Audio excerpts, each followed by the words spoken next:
coming, all of you. I love this crowd, wonderful, especially on a Wednesday afternoon in torrential rain, right? Is it raining? Oh, it just started, I yeah. just missed it. Yeah.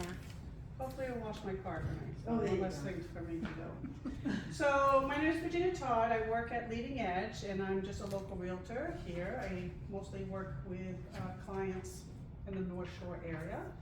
And my mother's getting older, and I'm getting older, so we started talking about financial planning and life insurance and all that sort of stuff. And I realized I knew nothing, and I'm still learning. So I wanted to share what I'm learning, because I feel other people could also benefit from learning something on these two topics. So that's why I've invited Donna to talk to us and for Carrie to come and talk to us. Do you want to say anything? Sure.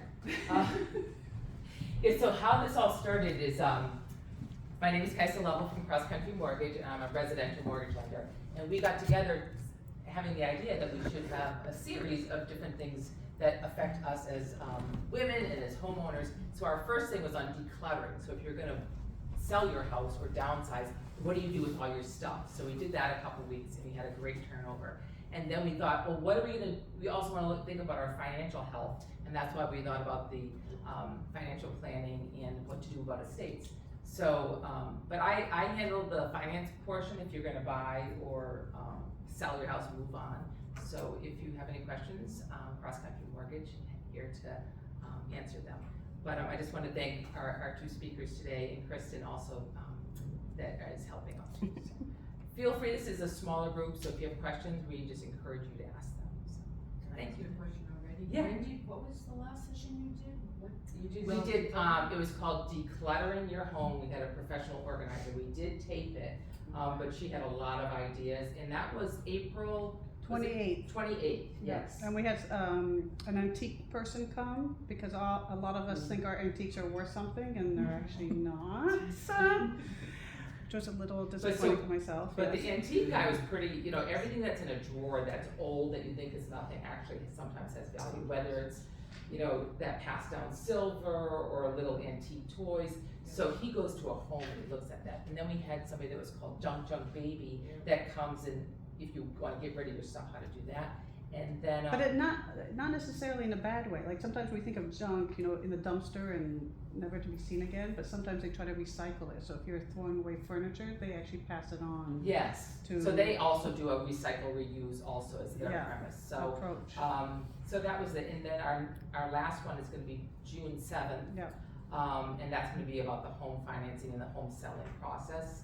And we are going to have somebody also talk about the HECM and the reverse mortgages too. So. Can I just ask one last question? Sure. Where do you advertise these, and also how could, something was taped, so is there somewhere I can go look at it online? Sure, yes. So we professionally videoed the first one, but I can email you that.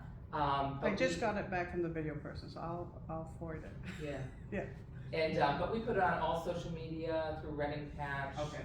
the Chamber, a lot I of can things get like it that. through there, yeah, Read Patch, I don't usually go on there, but I will. Yeah, yeah. So, Thank you. But yeah, feel free if you have any questions for any of us, we will try to answer them.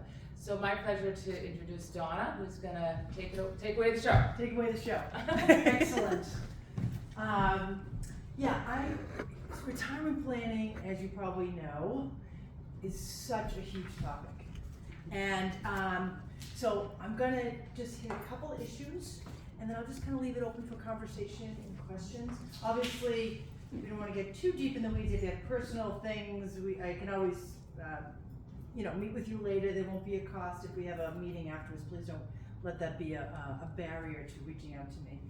But retirement is huge. Let me say one thing, and not knowing anybody here except for Virginia and Kaisa, is hopefully all of you have a retirement plan that you are contributing to, whether it be through your employer or through yourself.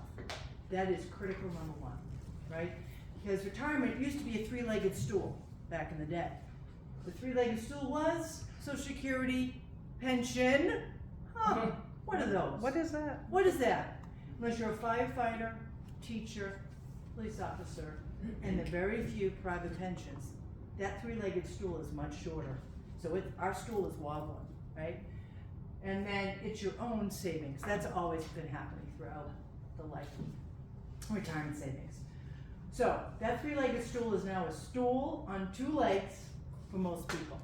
And being able to really have two strong legs, to live on. Now Social Security, see, this is where I can kind of sometimes go down a path, but Social Security is really only about 30% of your income, right? The average Social Security income right now, believe it or not, I'm sorry, I'm standing right in front of you. No. Yeah, is $20,000 right now, average Social Security. So some people make more, some people make less, obviously.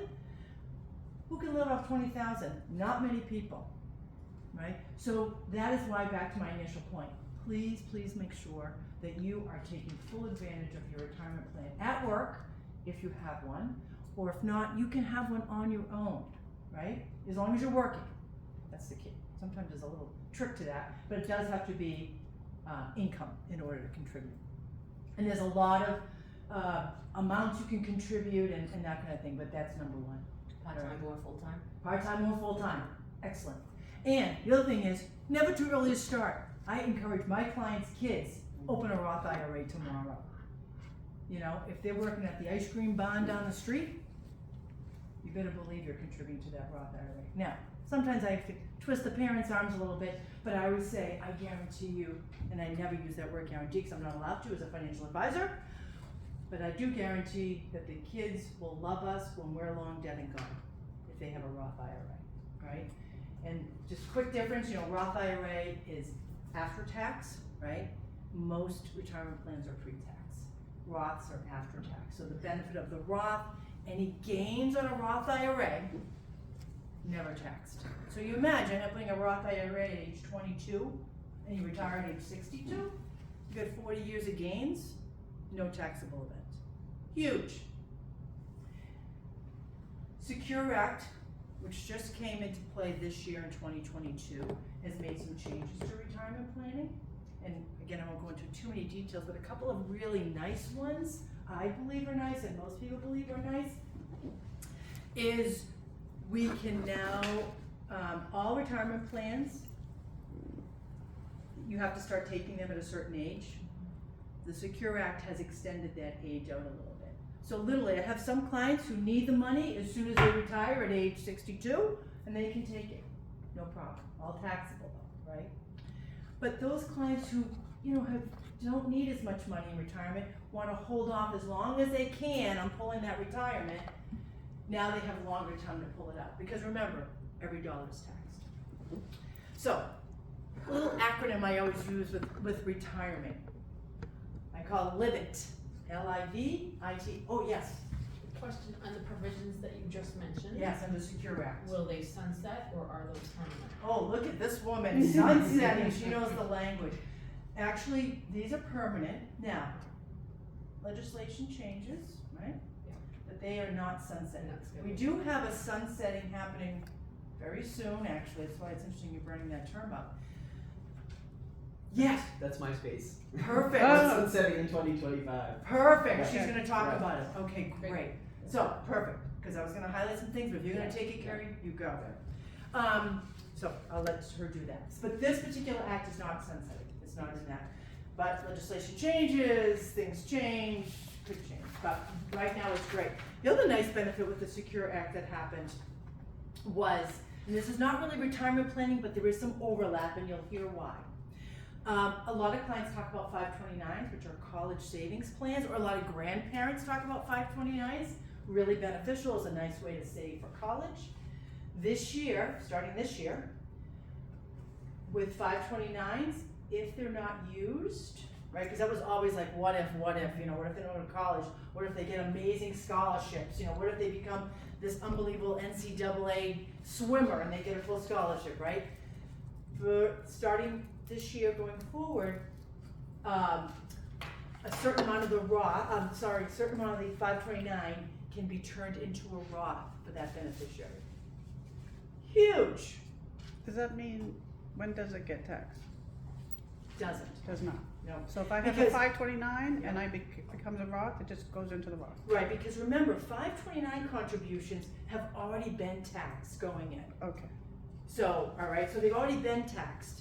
And 529 growth, you know, hopefully it grows, Yeah. right? Is tax-free as long as you use it for college. Mhm. So what this new provision is saying, with this new Secure Act, I can't remember the actual amount, maybe Carrie would know, that so much of the 529, if it's not used, can be used for the Roth.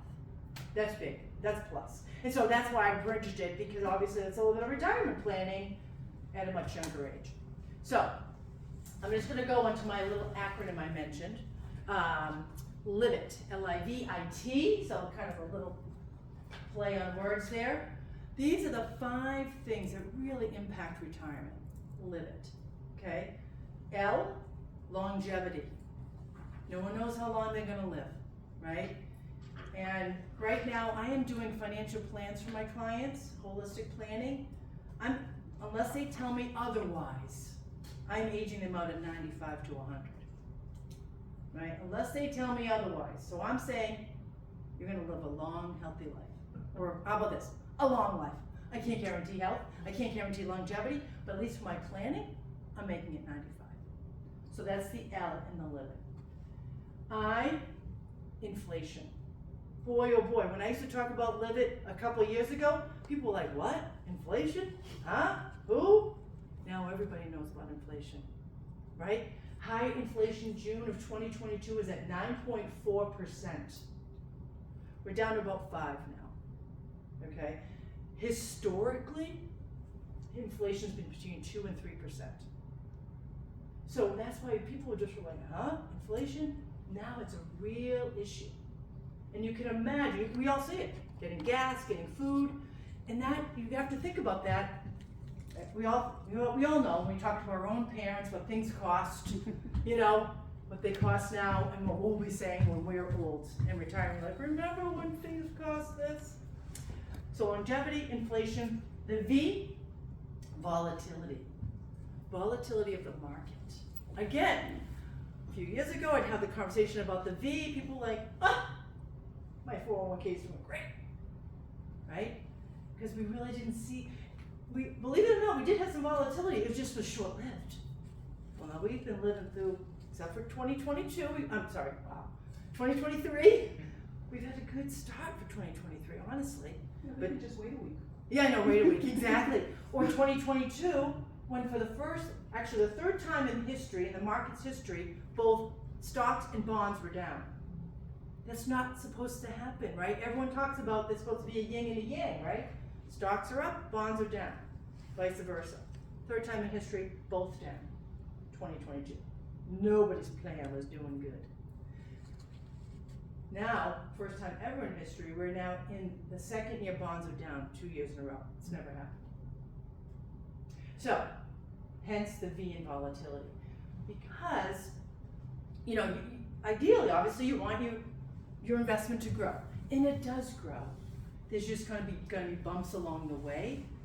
The problem is the bumps. And if the bump is down and you're at your retirement age and you're needing some money from your 401k and it's a down market like right now what's happening with my clients, or last year more so, and they're required to take money out while the market is down, that's a double hit in the negative. So just being aware of that is a concern in retirement. Okay, so longevity, what did I say? Inflation, volatility. The next I, because it's live it, right, with a little apostrophe. I is interest, right? And again, I would talk about interest, people didn't know, now people understand interest, because right now, how much does it cost to take a mortgage out, Kaisa? High 6s, yeah. Right? I had clients just a year ago refinance and got 2.5%, right? Never mind interest on credit cards, or in this case, interest hurt our bonds, that's why they're falling. High interest, bonds fall. So these are the things that are impacting. And the last thing, LIVIT, L-I-V-I-T. Guess what the last one is? Taxes. Ah, good, you get an A, you get an A, Cheryl. You got an A. So taxes, another hit on retirement, right? Believe it or not, we're kind of in a lower tax bracket right now. You know, I know that's hard, sometimes hard to believe when you pay your taxes after in January or whenever it is, in April for me, but we are. And, I won't go into Carrie's too much, but it's gonna be sunsetting, right? The taxes are supposed to go up. And I'll let her talk about that. So, there's an example again where taxes really eat away at your retirement funds. And again, back to my initial opening, which is the 401k and the IRA, all of that money is taxed, right? So if you have $1 million, I hope you do. If you have $1 million or $500,000, every dollar you take out of that 401k or that IRA, taxable. And it's taxed at your income. Okay? So, look at your income, and it's not just your income, it's your, if you're married, filing jointly, or single, right? You need to look at that bracket. And in the state of Massachusetts, if you live in the state of Massachusetts, you get a state tax. Versus if you, where many of our snowbirds move to Florida, where there's no state tax. Or New Hampshire, where there's no state tax. But, so that LIBIT is a really important acronym to think about for retirement planning, and the benefits and truly advantages of saving for retirement and in vehicles that really are best fit for you and to make retirement beneficial. So when you, sorry. Well, no, go ahead. You said it's taxed at what you're making now, right? Your income, Your when income. you pull it out. When you pull it out. So if, let's say you are a couple and you're both working, Yep. but then one doesn't work? Yep. Then does that mean you're taxed less because one is now not working? That's correct. So it's, So if you can stretch it until you're working part-time, one of you, then it's yes, better? which I have some clients who do that. You know what I Okay. mean? Like, here's another couple of things to think about. Social Security, believe it or not, can be taxed, right? So if you're making, so that's why sometimes my clients will be like, I want to starting my Social Security. I'm like, what? You're still working. I know you're 62. I know you're 64. I'm not this aggressive with them. I'm having fun with all of you, obviously. But, let's talk about this. Let's see the benefits. I mean, unless there's a really, a need for the income, their Social Security then becomes a taxable event. Not all of it, but some of it does. So even though 62 is when you can start, it's not always the best time to start, right? And 70 is the max you can earn at age 70. But some clients can't wait till then. And so we try to look at that. And that kind of goes back a little bit to my role sometimes as a financial planner with folks, is getting all their data, their 401k plans, their retirement plans, their other assets they may have, you may have some stock holdings or, trusts, putting all that together with your expenses to try to help you all figure out when I can retire, what does it look like if I retire at different ages, and if it's not where you want to be, maybe there's some strategies you still have time to take in order to be a retirement and be successful and feel good about those goals that you've set for yourself. And that's what that's another part of what I do a lot of times is actual planning, which is the software. You reminded me of something when you asked me, but I can't remember. No, it's fine, I just lost my, Plus you get an increase of 8% a year if you don't take it at 62 until you're 70. that's right. Now that change, Huge. yeah, it's huge, right? I'm gonna repeat what you just said. Basically, every year you wait, it's about an 8%, it's about an 8% return. No one can guarantee an 8% return, okay? I would love to say, yeah, bring your money to me, I can, Social Security you can. Now the difference is, why I'm hesitating is, that's based on full retirement age at age 62, right? Because remember, like for me, my full retirement age is 70, right? Anybody who was born in 1960 or later, your full retirement age is 67, I apologize, 67, right? So that's my FRA, full retirement age. So anything, if I pull my Social Security before my full retirement age, so 65 or 66, it's reduced, right? If I wait every year past my full retirement age, so 68, 69, 70, even if I go 68 in 4 months, it grows each year. But it's a little less than 8% now because it's based on full retirement age, but it's about 8. So it's the only place you can guarantee a growth. How's that? only place. Is it, on that concept, does it grow just because you have a fewer number of years projected that you'll be using it? Or does it truly grow because you're actually getting proportionally more benefit because you waited? So is it linear or is it not linear? It's not linear, no. But it's, you know, obviously the longer you work, right? And because it's based on your best 40 quarters. Anybody a social security expert? I thought it was 30. It might be 30, there are 30 quarters. I'm not a social security expert. I don't remember exactly the based on the best, but it's based on, you know, the longer you work, the more income you bring in, the better you'll do. Remember last year's social security people, and that helps us too, even though we're not collecting. Like, I'm not collecting. Last year's inflation rate of social security grew by 8%, 8.2, it was crazy. That helped us too. Unbeknownst, even though we're not collecting, that helps us as well, in addition to the growth that you're talking about. And I think the growth happens because we're not using it. Right, There's well, that inflation, but then there's a piece where if you're not Using it, taking it, it can grow 8% Right. because the government's using it. So- right, yeah, exactly. Although now there's some controversy of how long social security will last, right? Well, There's that's, some of I that. was gonna ask that quick Yeah, question. there is some of that, you know, and again, you know, we're not politicians nor can talk about that. But right now, the funding is not there for it to be 100% funded beyond 2035. They have to make changes. They have to.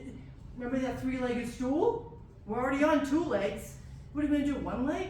Ain't happening. And you know, people are relying on social security, and we've been, I mean, obviously, we're contributing for the current folks, but there's less of us. That's part of the issue, right? There's less people contributing to social security. There's more people taking it, and that's only gonna get worse.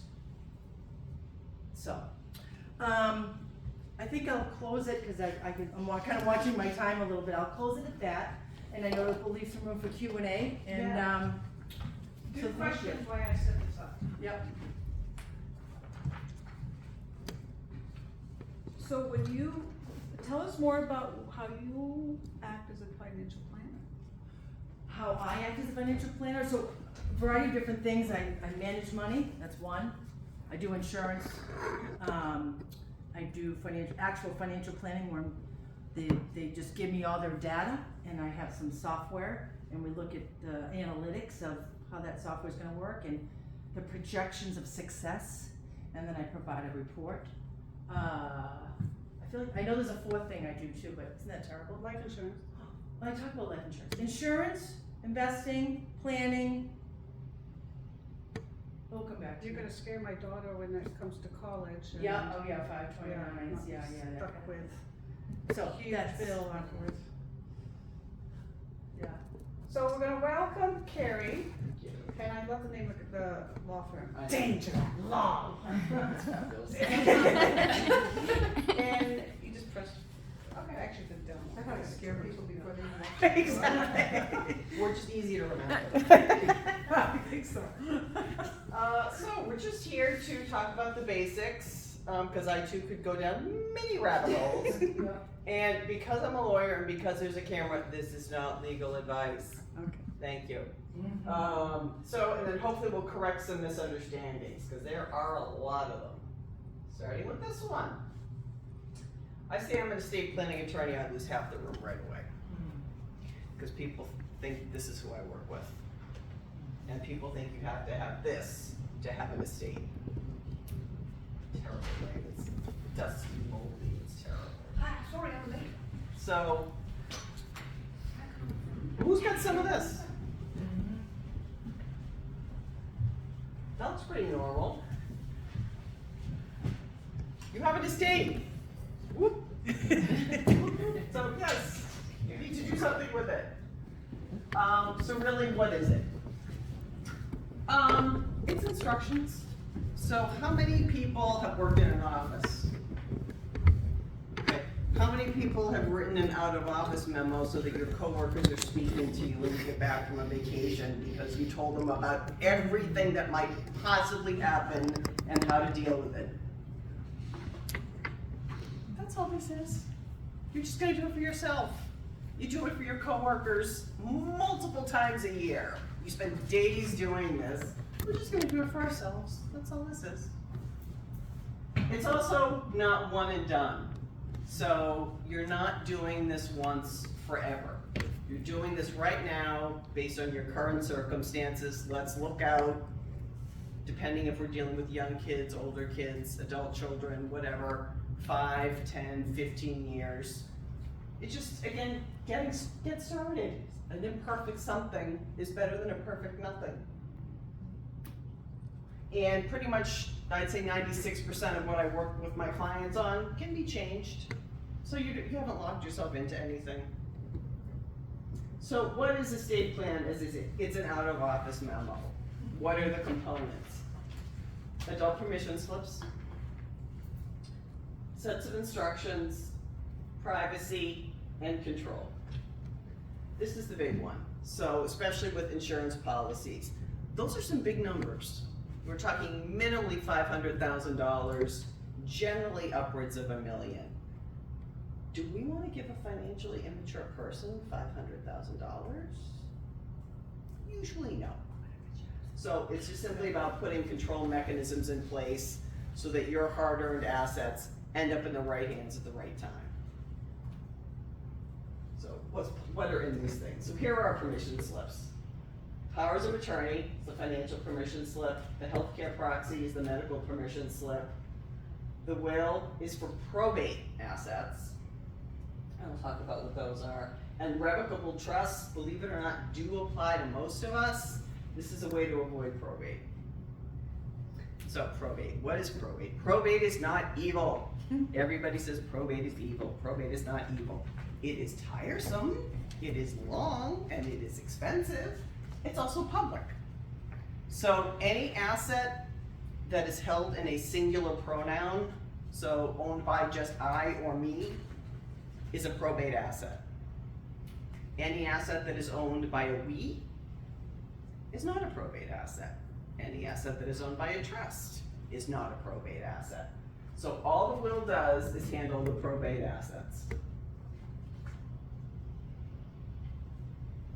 So we'll use deeds because this is a real estate. So this is sort of illustrating the probate thing and how naming things matters. So if it's just me, that's a singular pronoun, I own it. If I own it with my spouse, in tenants by the entirety, that's a we. It is not a probate asset. If I own it with just someone else, not my spouse, as joint, and this applies to financial accounts as well. If I own something as joint tenants with rights of survivorship, that's also a we. That is not a probate asset. If I own it with something like, maybe you inherited a property from a parent, and you and a sibling own it, and you own it tenants in common, there's always an exception. It's a we, but it's an I. So tenants in common, there are multiple people on the deed, but you each own an individual slice. That's an I asset. So if you own something with somebody as tenants in common, you have a probate asset. This is a sticky one. A lot of people don't want to pay the money for an estate plan. It's like, oh, I'm just gonna put my kids on the deed with me. I'll just keep what we call a life estate for me until I'm done, and then I give it to my kids. Guess what? Your kids own it with you right now. So your kids have to sign the mortgage, your kids have to sign a home equity loan application. If your kids are getting divorced, their slice is now marital property. So anytime you put somebody's name on something, it's full ownership for good or for ill. Revocable trust avoids probate and doesn't get into this.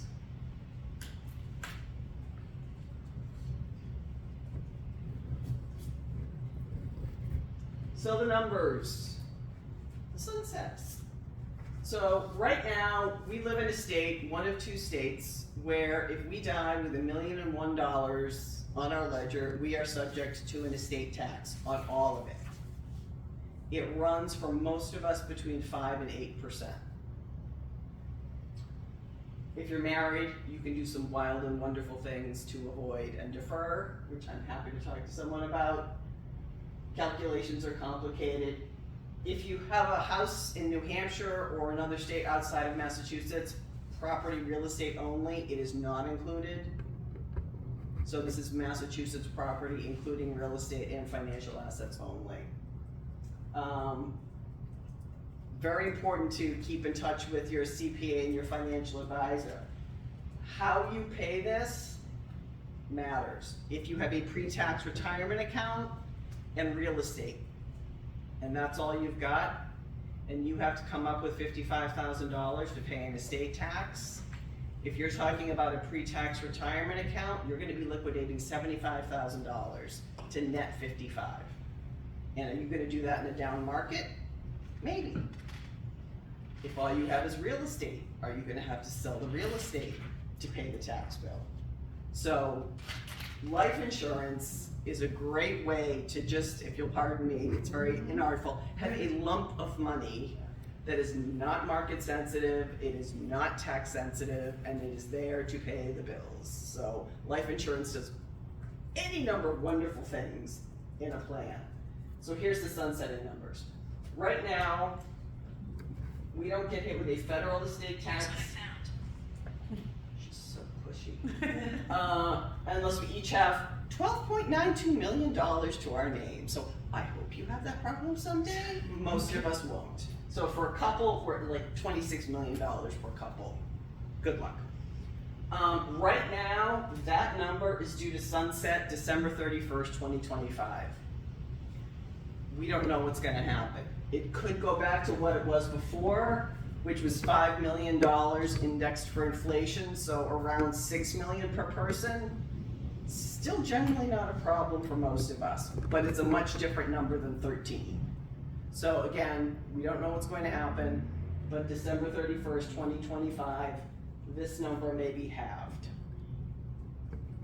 And here, it's only whatever amount of money is over this or this. It's not the whole thing, unlike Massachusetts. So, and again, your CPA can tell you all sorts of wild and wonderful ways to minimize that. So, time for questions for both of us. I will go back to my little tools. So those are tools of my trade. I have a couple. Yeah. When you talked about owning property, so deeds, because you gave one example that was a little bit about if you own property together, like with a family or something, and everybody's name is on the deed, Mm-hmm. then you have a slice, everybody has.